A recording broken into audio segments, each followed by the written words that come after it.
Di ba, sinabi ko na sa'yo kapag kasama ko ang tropa ko, wag na wag mo akong susunduin. Ha? Paulit-ulit na lang.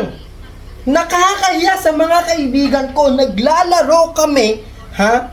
Instead na nanalo dapat kami dahil sumulpot ka doon at sinundo mo ko, natalo tuloy kami. Ha? Ano na lang iisipin ng mga kaibigan ko? Sa ganda kong lalaking ito, iisipin nila, under desire ako? Ha? Nakakahiya! Aba, yun yung kwento ni ni paring Michael. Sa amin nagkwentuhan kami, pero hindi ko naman yung kayang gawin sa'yo. Hindi ko kayang gawin sa'yo yun. Eh, bakit so pag ganun pa? Eh kasi yung nagkukwento siya gumaganon siya Kaya kinuwento ko lang sa'yo kung ano yung kinuwento niya sa amin.